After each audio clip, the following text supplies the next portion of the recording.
Miguel would wake before sunrise, the shrill sound of his alarm clock shattering the silence of the small room. The old fan spun lazily, spreading the hot, heavy air. He would get up slowly, his body aching from a previous day of intense work. In the cracked mirror, I saw a tired but stubbornly hopeful face. His life was simple, but his heart carried a quiet pride, that of never having given up. Since childhood, Miguel had learned to live in the shadow of his younger sister, Leticia. While he helped his father in the workshop, her mother pampered and extolled her like a precious treasure. Everything Leticia did was a source of applause, every drawing, every beautiful word. Miguel, on the other hand, heard the usual, "You should be more like your sister," repeated like a mantra. Even so, he never objected, just smiled and carried on in silence. The work in the workshop was arduous. The smell of burning oil mingled with the heat of the metal, and Miguel's hands bore calluses like invisible metals. He took pride in each repair, each satisfied customer. But when he got home, the feeling of being invisible returned with a vengeance. His parents seemed to see him only when they needed help, and Leticia rarely exchanged more than a few words with him. One sultry evening during dinner, her mother announced with a twinkle in her eye that Leticia had been accepted to a renowned private college. "My daughter will be a great designer," she exclaimed, taking the girl's hands. Miguel smiled sincerely, but a tightness in his chest made him lower his eyes. He knew that such joy would come at a price, and that somehow he would be the one to pay it. While his parents celebrated, Miguel thought about the bills piled high on the table and his long-shelved dream of owning a home. He had saved for years, imagining a small home with a balcony and the smell of fresh coffee in the morning. But as he looked at his family's happiness, he realized his own dream wasn't a priority. Once again, sacrifice seemed the only way to be noticed. Have you ever felt forgotten by your own family, even though you did your best for them? Then subscribe to the channel and activate the bell, because stories like Miguel's show that even those who live in the shadows deserve to be seen. Don't miss the next chapters. This story will touch you. News of Leticia's acceptance quickly spread through the neighborhood, and everyone congratulated their parents as if it were a collective achievement. The problem, however, arose when the first tuition payments arrived. The amount was high, and the parents' college fund had already been depleted by previous failed business ventures. Tension hung in the house until the mother cast a pleading look at Miguel. "Son, you've been saving some money, haven't you?" she asked softly, yet expectantly. Miguel took a deep breath. Yes, he had. Enough for a down payment on the house he dreamed of for years. Silence stretched across the table until he replied, "I do, Mom, but it's for—" Before he could finish, his father interrupted. "It's just a loan, Miguel. Your sister needs it now. You'll have time to save again." That night, Miguel lay awake, staring at the ceiling and listening to the clock ticking. He felt torn between love and resentment. Deep down, he wanted to believe he was doing something noble, that this sacrifice would bring pride and unity to his family. After all, wasn't that what they always expected of him? To be everyone's invisible support? By dawn, he had already made his decision. With a heavy heart, he went to the bank and withdrew part of his savings. The curious manager asked if it was for an investment, and Miguel simply replied, "In a way, yes." He handed the money to his parents without demanding anything in return. His mother's relieved smile was his only reward, and Leticia's hug, brief and formal, seemed more like an automatic thank you than a sincere one. In the following days, while Leticia made plans for her new life in the capital, Miguel began working overtime in the workshop. Every engine noise and every splash of oil reminded him that for her to shine, he would have to dim himself a little more. But there was something inside him, a spark, that still believed that one day all his hard work would be recognized. Time passed, and Miguel's routine became a cycle of exhaustion. In the mornings, he worked in the workshop, repairing old refrigerators amid the smell of grease and dust. At night, he took an extra shift in a warehouse, stacking boxes and maintaining refrigeration. He slept little, ate poorly, and constantly counted the days until his paycheck. Each month, part of his salary was sent to Letitia, who was now studying in another city. His sister's messages were short and impersonal. "Thanks, bro," she'd write, followed by an emoji. No questions about how he was doing, no concern about the debts that were silently growing. Miguel would read those words during his break, wipe his greasy hands, and return to work, telling himself it would all be worth it when she graduated. His friend João could see the weariness on his face. "You'll end up getting sick, Miguel. This is no way to live," he said, leaning against the workshop counter. Miguel just smiled and replied, "It'll be worth it. It's for my sister." Deep down, he wasn't sure. The faith that drove him was more habit than conviction. At home, the bills were piling up. The savings he'd saved for years had disappeared. The calls from the bank became annoying, and he was forced to take out small loans to keep up with his monthly payments. Even so, every time Letitia called, his mother called him to thank him along with her, as if that gesture were enough to erase the pain. In a silent morning, sitting at the kitchen table, Miguel watched the dim light reflect off his glass of water. He wondered if anyone would ever notice how much he was sacrificing. He considered giving up, but the memory of his parents smiling proudly at their daughter made him back away. One more month, he told himself. Just one more month. Letitia, on the other hand, was living the best phase of her life. She posted photos at parties, dressed in expensive clothes, surrounded by friends. In the captions, she thanked her wonderful parents who made everything possible. Miguel watched the posts secretly, his heart aching. He knew that this brilliant world was sustained by his sweat, but he swallowed his pride and contented himself with remaining in the shadows. Her parents, increasingly delighted with their daughter's success, spoke of her with pride wherever they went. "Our little girl is a role model," her mother would say, her eyes welling up. When someone asked about Miguel, she would respond with a sheepish smile. "Oh, Miguel works so hard, he barely has time." And it was true, but not in the way she imagined. Over time, Miguel's body began to take its toll. Back pain, constant fatigue, and sleepless nights became part of his routine. He avoided doctors. There was neither time nor money. Everything he earned went toward his sister's college education. With each bill paid, he felt further away from his dream of owning a home and more trapped in a life of obligations. Even so, Miguel held on to a silent hope that when Letitia graduated, she would recognize his sacrifice. He imagined the day she would return, graduated, hug him, and say, "Thank you, brother, for believing in me." That simple phrase was the fuel that kept him going. But life rarely gives back in the same way it gives, and while he grew weary, Letitia grew grateful. The balance between love and sacrifice began to crumble, and Miguel didn't yet realize that the price of supporting her would be greater than he could afford. Time passed quickly, and Miguel's years of hard work seemed to be reduced to paid bills and memories of sleepless nights. Letitia, on the other hand, was flourishing. Now a graduate, she posted graduation photos on social media with her diploma in hand and the caption, "Achievement achieved with much effort and dedication." No mention of Miguel, not even her parents. When she returned home, the entire town welcomed her with pride. Neighbors praised her elegance. Relatives called her Dr. Letitia. Miguel, discreet, watched from afar. At the welcome dinner, he sat in the corner of the table, his uniform still stained with grease. Letitia talked about her new career and her plans to open a studio. Her parents erupted in applause. During the conversation, her mother commented, "Michael should take inspiration from his sister, study harder, change his life." The silence that followed was thick.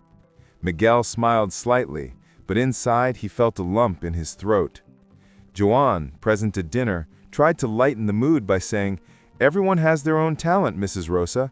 Michael is good at what he does." But no one seemed to hear.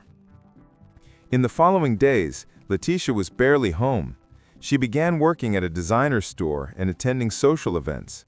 Her proud father constantly told his friends about his daughter, as if each achievement were a personal trophy. Miguel remained at the workshop, trying to convince himself that the family pride was worth the price he paid. One afternoon, when he happened to run into Leticia on the street, he tried to strike up a conversation. "How's work going?" he asked. She looked at his uniform, smiled wryly, and replied, "Running around a lot, huh? But you'll get better someday." Her tone was light but cutting. Miguel pretended not to notice. He returned to work with a heavy heart and the feeling of being an extra in his own story. At home, his parents began making subtle comparisons. "You should be more like your sister, Miguel. Look how she's grown, how determined she is." He just nodded, swallowing his words. At night, lying in his simple bed, he stared at the ceiling and thought, "Will anyone ever realize what I did for her?" Meanwhile, Leticia was surrounded by praise. She began to move in wealthy circles, adopting her accent, her style of dress, even her manner of speaking. She seemed to have left behind her humble origins, and, with them, the brother who had supported her rise. The contrast between the two siblings was never so stark. Miguel, with his calloused hands and weary face, represented sacrifice. Leticia, with the glow of success, represented reward. But the scales were unbalanced, and the truth about who truly paid the price for that success was yet to come to light. Weeks passed, and Miguel began to realize the true weight of his debts. The dream of owning a home, which had once seemed within reach, was now just a distant memory. Every time he looked at the old real estate catalog he kept in the drawer, he felt a mixture of nostalgia and regret. The money he had saved so hard was now spent on Leticia's clothes, parties, and travel. One afternoon, while tinkering with his workshop tools, Jean commented, "Miguel, have you ever thought about saving some money for yourself? You're always helping others, but what about your future?" Miguel gave a half smile, wiping the sweat from his forehead. "My future? I think I've already made my choice, Jean. Family is my priority." His friend shook his head, not insisting, but his eyes spoke volumes. He knew Miguel was silently destroying himself. The bank's charges began to pile up. Interest piled up, and Miguel realized that with each passing month, he had less money left over. Even so, when Leticia called asking for just a little more help, he couldn't say no. It was as if her approval was the only way he could feel his life had any meaning. At home, her parents remained oblivious to their reality. They talked about their daughter's travels, influential friends, invitations to fashion shows and events. Miguel listened silently, feigning interest, while inside he felt a hole opening up. "She deserves all this," her mother said, "and you, Miguel, should be proud of yourself for helping." He just nodded, too tired to argue. One night, alone at home, Miguel took out of his drawer the contract for the first loan he had ever taken out. He ran his fingers over the letters and felt a pang of bitterness. "How much is a sacrifice worth?" he muttered to himself. In that moment, he realized that the line between love and submission was much thinner than he had imagined. The next day, a minor accident at the garage forced him to stop working for a few hours. A deep cut on his hand sent him to the emergency room. There, watching the blood flow, he thought perhaps this was a warning. He was hurting himself too much, physically and emotionally, for a reason he might never recognize. While he was waiting for the bandage, his phone vibrated. It was a message from Leticia. "Hey bro, could you help me with the rent this month? My credit card's maxed out, lol." Miguel stared at the screen for several seconds before replying. For a moment, he considered ignoring it, but in the end, he simply typed, "Sure, I'll find a way." And so, once again, he postponed what little remained of his own dream. As time passed, Miguel began to lose the sparkle in his eyes. Work, once a source of pride, was now just routine. The laughter with Zhuang diminished. Conversations at home became automatic. He lived on autopilot, driven only by the obligation not to disappoint. But somewhere, deep down, something was beginning to shift. A small spark of rebellion, still timid, was beginning to awaken within him. It was the beginning of a new feeling that perhaps, for the first time, he needed to fight for himself. Leticia's graduation day arrived as an event the whole family awaited. Miguel traveled to the capital in simple clothes and worn shoes, trying to hide his nervousness. In the luxurious auditorium, he sat in the back rows surrounded by elegant, perfumed people. When Leticia's name was announced, he applauded loudly, tears welling in his eyes. Deep down, this achievement was his too, though no one there knew it. After the ceremony, Leticia posed for photos with classmates and teachers. Miguel tried to approach her, but she seemed too busy. When she finally saw him, she smiled briefly and said, "Thanks for coming, bro. Oh, just wait a minute, I'll take another picture." And she disappeared amidst the flashes and hugs. He stood there, motionless, feeling like an awkward guest at a celebration that should have been shared. Upon returning to her hometown, Leticia was welcomed like a star.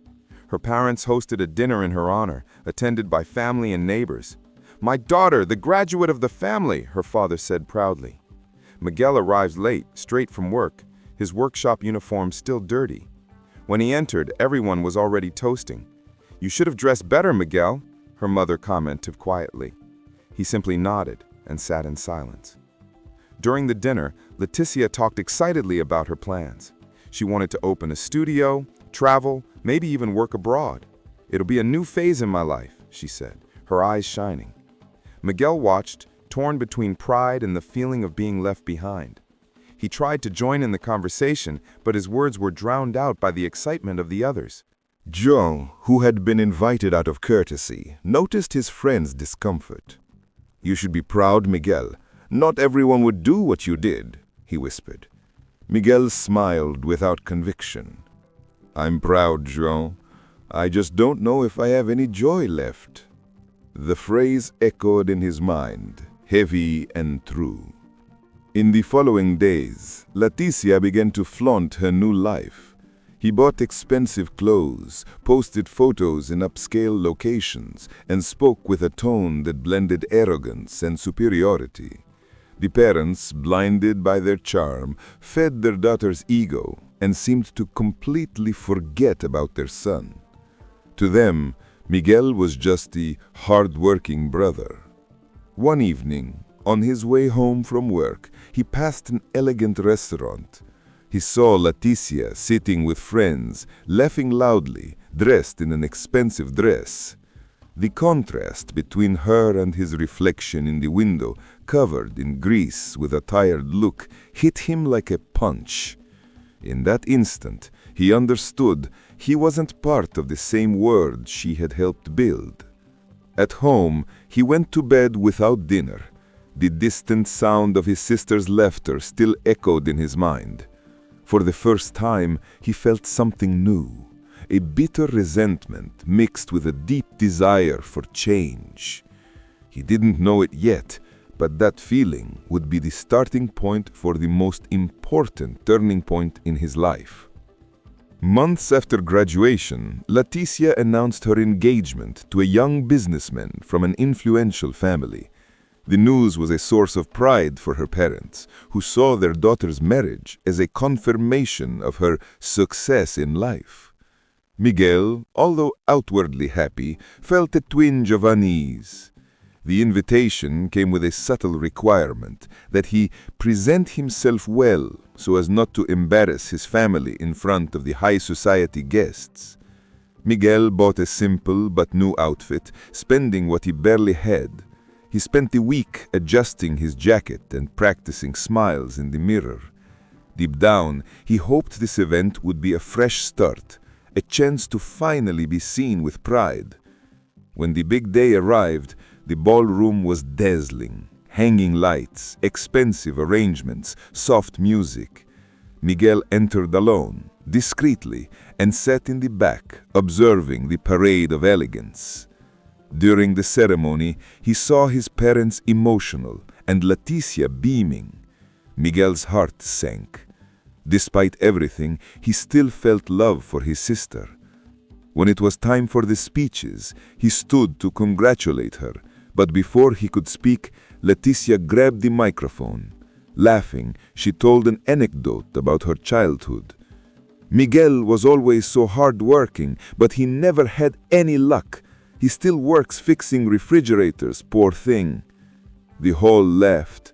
Some guests looked at Miguel with pity, others with concealed contempt. He froze. The sound of his sister's laughter echoed like a blow. He felt his face burn, the blood pounding in his temples. He stood slowly, looked at her without saying anything, and left silently under the curious gaze of the guests. The public humiliation marked the end of his patience and the beginning of something much stronger. Outside, the night air seemed heavier. Miguel took a deep breath, trying to hold back the tears. For a moment, he considered going back and shouting everything he'd kept bottled up for years, but shame and pain paralyzed him. He walked to his car and stood there motionless, listening to the distant sounds of the party continuing as if nothing had happened. On the way back, her words rang in his mind. Poor thing. He works fixing refrigerators. It was as if all the sacrifices, all the sleepless nights, all the borrowed money meant nothing. For the first time, the love he felt for Leticia began to transform into something bitter, a mixture of contempt and liberation. When he got home, he sat at the table and studied the bank statements spread out before him. Each piece of paper was a reminder of how much he had given. "I paid for her college tuition," he murmured, as if saying it out loud for the first time. The phrase echoed in the small room, gaining weight, meaning, and anger. That night, Miguel didn't sleep. He stayed awake until dawn, reviewing messages, receipts, and memories. The pain was turning to clarity. It was no longer about pride or revenge. It was about justice. And as the sun began to rise, he made a silent decision. If his family saw him as a loser, then he would show them just how much of a loser could fight. In the days following the wedding, Miguel avoided all contact with his family. His parents tried to downplay the incident, saying Leticia just wanted to play and that he was overreacting. "You know how she is. She doesn't take everything so seriously," his mother said, pouring coffee as if nothing had happened. Miguel stared at her for a moment and simply replied, "She knew what she was doing." The silence that followed was heavier than any argument. Back at work, Miguel looked like a different man. His same tired face now held a cold determination. Joao noticed the change and asked, "Are you okay?" Miguel replied with a half-smile, "I'm waking up now, Joao." And indeed, he was.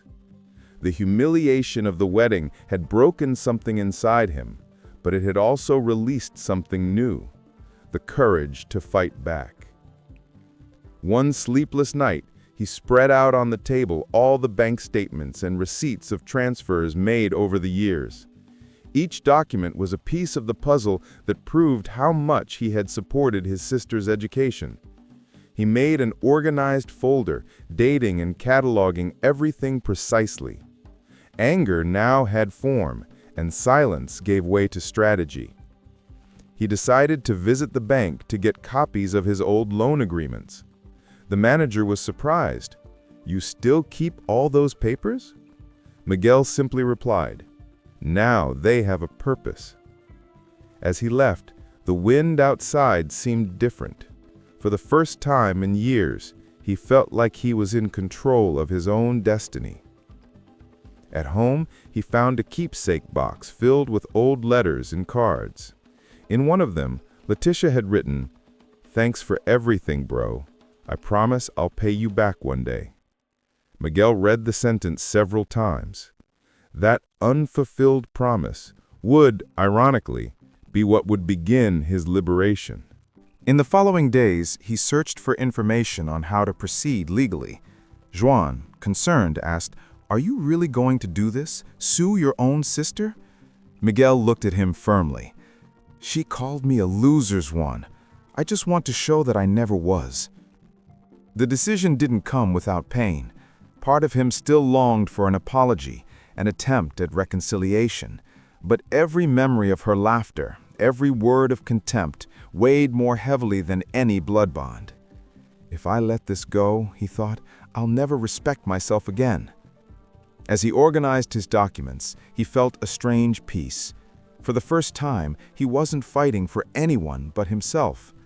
The workshop, the sweat, the exhaustion, everything now seemed to make sense, as if life had given him purpose again. And that night, as he closed the folder with the evidence, Miguel murmured to himself, almost like a prayer, "Now, Letitia, you will learn the price of what I did for you." Miguel scheduled a meeting with a lawyer recommended by Juan. The office was simple, but the woman who helped him, Helena, his gaze was steady and attentive. As he told his story, she took silent notes. When he finished, she asked, "Do you have proof that you paid your college expenses?" Miguel opened the folder on the table and, with trembling hands, spread out statements, receipts, and contracts. Helena analyzed everything calmly and replied, "You have a strong case, Miguel. Very strong." Her words brought a mixture of relief and fear.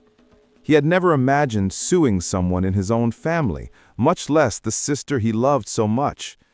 "It will be difficult," Helena warned, "because it involves emotional ties and public shame. But if you want to pursue it, I'll be with you." Miguel took a deep breath before replying, "I've already experienced the shame. Now I just want justice." In the following days, they began gathering documents, recording old messages, and listing witnesses. Juan agreed to testify, saying he had closely witnessed all of Miguel's sacrifices. The case began to take shape, and with it grew a new courage, a flame that had been extinguished for years. When the parents learned of the action, they reacted with disbelief. "Are you crazy? Do you want to destroy your own family?" Miguel tried to explain that it wasn't revenge, but justice. "I just want what is mine, Dad. I paid for everything, and she mocked me for it." The mother wept, saying she was between her two sons, but deep down Miguel knew their choice had already been made. Letitia, upon receiving the subpoena, called furiously, "Are you suing me, Miguel? You're pathetic. Are you jealous of my life, is that it?" He tried to remain calm, but her voice, arrogant and cold, made him lose control. "Jealous? I gave you everything I had, Letitia, everything, and you called me a loser." The call ended with the dry sound of the phone being hung up. Despite the pain, Miguel remained steadfast. He spent his nights reviewing documents while Helena prepared her legal arguments. With each step, he felt less like an ashamed brother and more like a man determined to reclaim his worth. Joao supported him, reminding him that this fight wasn't against Leticia, but against the emotional system that had imprisoned him. One afternoon, while walking to work, Miguel ran into Leticia by chance. She was elegant as always, but her gaze was full of contempt. "You'll regret this," she said coldly. He simply replied, "I've regretted a lot, Leticia, but not this time." And he walked on, head held high. Helena, realizing how emotionally drained Miguel was, tried to encourage him. "You know the road to victory will be long, don't you?" He nodded. "I've waited my whole life to be heard, Doctor. I can wait a little longer." For the first time in many years, Miguel felt his life had a purpose independent of anyone else. The decision to fight had awakened something in him that family favoritism had never managed to erase: dignity. When the case was officially opened, news spread quickly through the city. The scandal of a man suing his own sister became the talk of the town, and eyes on Miguel were divided between disapproval and curiosity. He walked the streets with the weight of the trial on his shoulders, but also with a determination that no one could shake. His parents refused to speak to him. His messages went unanswered. To them, Miguel had betrayed the family. "You have shamed us," Dad said in a short message. He read those words over and over again, until he decided to delete them. If the loyalty he always gave in return was never enough, perhaps their love came at a price he could no longer pay. Helena advised him to avoid direct confrontation and stay focused on the facts. The preliminary hearings began. Leticia appeared accompanied by expensive lawyers, impeccably dressed, as if the courtroom were just another exhibition stage. When their eyes met, Miguel realized there was nothing left between them. No affection, no regret, just an abyss. During her testimony, Leticia tried to change the narrative. "My brother has always been starved for attention. He helped me because he wanted to. Now he wants easy money." The words echoed in the room, and Miguel clenched his fists to contain his anger. Helena intervened firmly. "We have documentary evidence, transfers, and even messages in which she acknowledges the financial help. This isn't neediness, it's sacrifice." The following days were intense. Miguel relived painful memories every time he was questioned. Helena reminded him to breathe deeply, to not let his emotions overwhelm him. At times he considered giving up, but the memory of Leticia's laughter at the wedding rekindled his strength.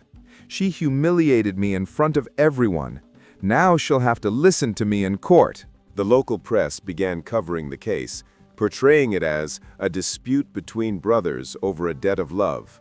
Miguel hated the sensationalist headlines, but he knew that, in a way, they served to expose a greater truth: how favoritism can destroy a family from within. One night, exhausted, he called Joao. "Am I doing the right thing?" he asked. Joao calmly replied, "You're doing what you should have done a long time ago, Miguel. You're defending yourself." These words were the foundation that kept him going until the final hearing. When the judge set the final date, Miguel couldn't sleep. He spent the night staring at the ceiling, remembering his childhood, the times he shared his last piece of bread with Leticia, the promises of eternal friendship. He missed his former sister, but knew that girl was no more. The next morning, he donned his best outfit, the same one he'd worn at the wedding, and headed to court with his head held high.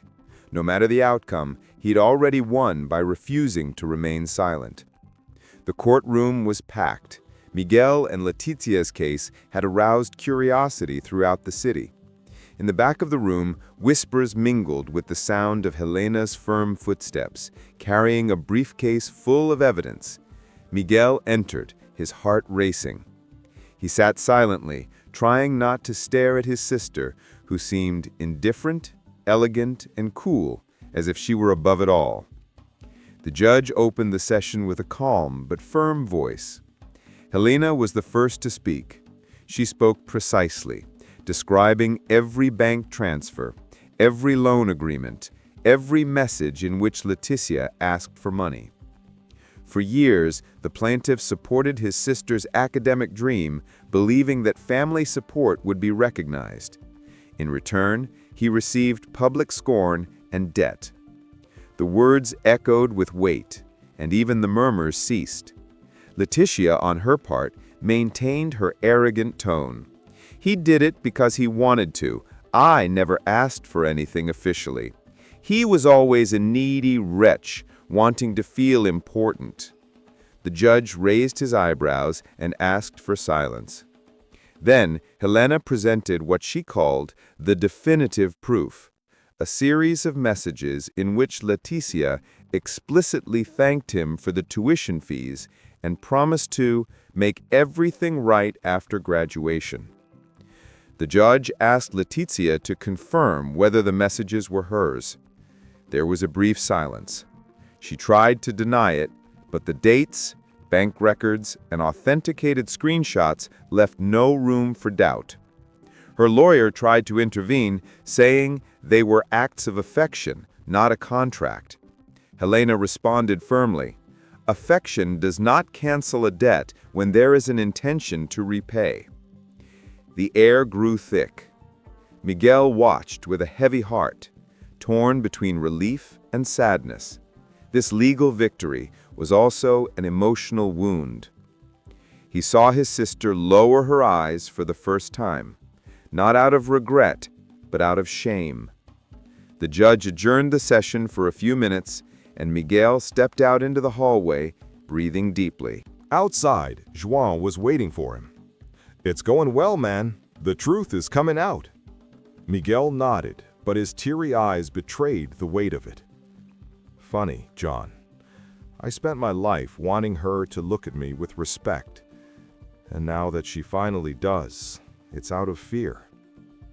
Upon returning to the courtroom, the judge began reading the preliminary ruling. Considering the evidence presented, the court recognizes that the plaintiff financed the defendant's studies through his own verifiable means. Full reimbursement of the updated amount is hereby ordered. The voice sounded distant, as if Miguel were listening underwater. He was barely breathing. Leticia lowered her head, and silence filled the room. Miguel looked at her one last time. There was no hatred, just a heavy emptiness, the end of something that had died long ago. Helena placed her hand on his shoulder and said softly, "You won, Miguel, but I know this isn't what you wanted most." He simply nodded. Justice had been served, but the family was irrevocably lost. The news spread quickly. "Man wins lawsuit against sister over family debt," local newspapers read. Some called him brave, others ungrateful. Miguel ignored the comments. For him, the victory wasn't a cause for celebration, but a necessary closure. He spent the following days in silence, avoiding all contact, until one day he received an unexpected call. It was Leticia. "I need to give you the check," she said, her voice cold and matter-of-fact. They arranged to meet at a cafe downtown. When she arrived, she was serious, makeup-free, and weary-eyed. She spread the envelope on the table and said, "Here's what you wanted so badly." Miguel took it, looked at the amount, and calmly replied, "What I wanted was never on that paper." The silence between them was almost palpable. Leticia took a deep breath, trying to regain her composure. "You've ruined our family, Miguel. Mom and Dad don't talk to me anymore." He smirked. "They stopped talking to me a long time ago, Leticia. But now you know what it's like, too." The sentence hit her hard. She looked away, clutching her coat tightly. As he stood to leave, he called out to her, "Leticia, you know what's saddest about all this? I didn't sue you out of anger. I just wanted you to understand the value of what it cost me to love you." She was silent for a second, but didn't answer. She walked away, leaving behind a trail of perfume and regret that would never be confessed. In the following days, Miguel deposited the check and paid off his remaining debts. The rest of the money was saved. João encouraged him to invest in something of his own. "It's time to do it for yourself, not for anyone else." The words echoed in his mind until he made a decision. He would open his own refrigeration company. With the help of Helena, who had become a close friend, he began planning the business. He bought new tools, rented a small warehouse, and had a simple sign painted: Real Cold Air Conditioning Solutions. The name made him smile. It was a new beginning, a symbol that after so much suffocating heat, he had finally found some fresh air. Despite his initial success, Miguel avoided thinking about Leticia. Sometimes he dreamed of the past and woke up sweating, hearing the distant echo of familiar voices. But when he opened the warehouse doors each morning, he remembered that he was now in control of his own life. One rainy night, he received a short message from his mother. "I hope one day you two reconcile." He read it and deleted it without responding. The wound was still fresh, and forgiveness, though possible, took time. As he closed the shop, he looked up at the overcast sky and thought, "I didn't lose my family. They lost me." And for the first time in years, he slept peacefully. Miguel's new business started out small. The warehouse smelled of fresh paint and hope.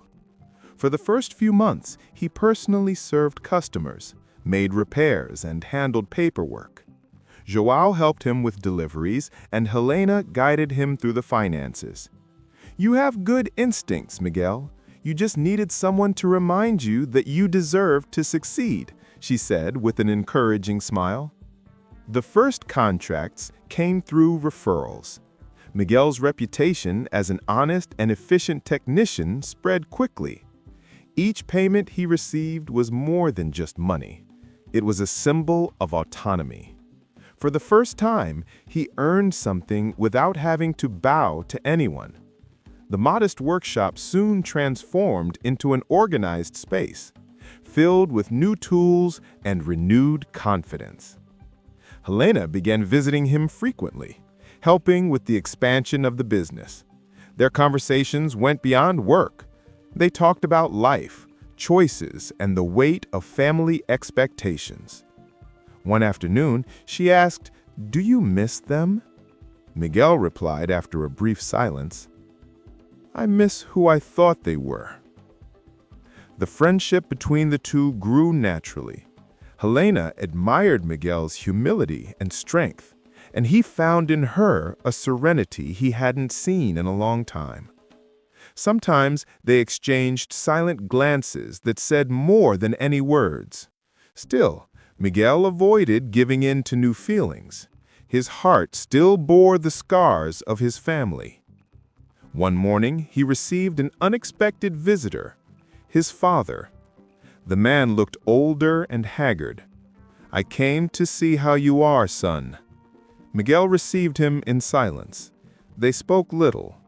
His father tried to justify the past, saying that things got out of control.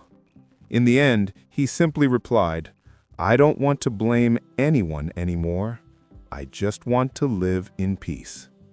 The old man nodded, overcome with emotion, and left with tears in his eyes. Over time, the company grew. Miguel hired employees, bought a new car, and expanded his services. The name Frio Real began to gain recognition in the region. He who had previously been seen as a failure was now a model of resilience and professionalism. Success, ironically, had been born from the same money that had once sustained his sister's arrogance. At night, when he closed the cash register, he would look at the company sign and smile. Real Cold wasn't just a business name, it was a metaphor for his journey.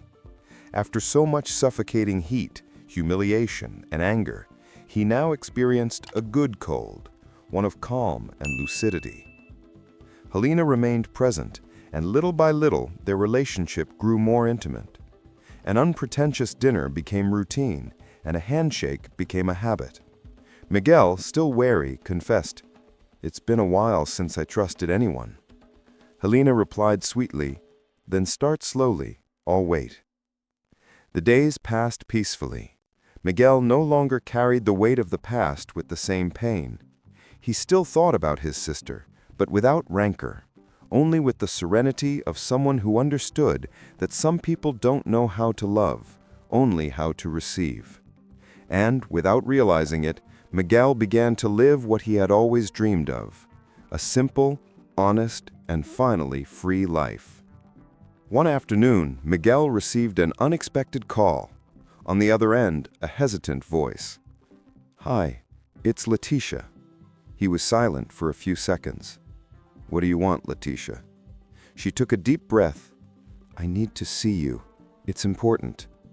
Reluctantly, he agreed. They scheduled a meeting for the next day at a discreet cafe downtown. When he arrived, Leticia was already waiting for him. She looked different, her eyes tired, her expression haggard, her clothes simple. "You've changed," she said, attempting a smile. Miguel replied calmly, "And so have you." They sat in silence for a few seconds until she opened her purse and placed an envelope on the table. "The last payment. Now we're even." Miguel took the envelope without emotion. "You didn't have to come in person." Leticia looked him in the eye and said, "Yes, you did. I wanted to see if you were happy with what you did." He rested his elbows on the table and replied, "No, Leticia. I was at peace. Happiness is something else." The silence between them was sharp. For the first time, she did not have a ready answer. She tried to regain her superior tone, but failed.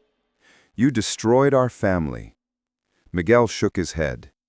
"I only showed the cracks that already existed. I was the one who held everything together until now." Leticia looked away, biting her lip to hold back tears. Her haughty demeanor had vanished. Before him stood only a woman lost between pride and regret. After a few minutes, she murmured, "I thought that when I had everything, I'd be happy, but now I have nothing. Not my name, not my parents, not you." Miguel watched her silently. He felt no pleasure in seeing her weakened, only compassion. "Leticia, what you lost wasn't the money.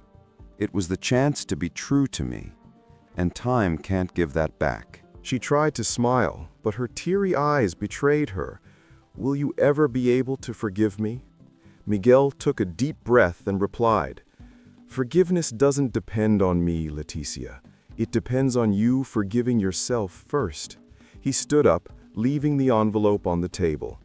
"Keep this. Money won't make us even." Leticia called out to him, but he was already walking outside. The doorbell rang softly, and the street wind enveloped him like a breeze of relief. For the first time, Miguel felt neither guilt nor anger, just lightness. The cycle had closed. As he walked down the sidewalk, the sun set between the buildings. He smiled, remembering an old saying his mother used to say, "Those who do good one day receive it back." Miguel wasn't sure he believed that anymore, but he knew one thing: he had finally done good to himself. When he arrived at the workshop, he found Helena waiting with 2 lunchboxes and a smile. "How was it?" she asked. He replied, "It was the end." She took his hand and added, "So it's the beginning." And in that silent touch, Miguel realized that freedom wasn't revenge, it was peace. Time passed, and Miguel's life continued peacefully.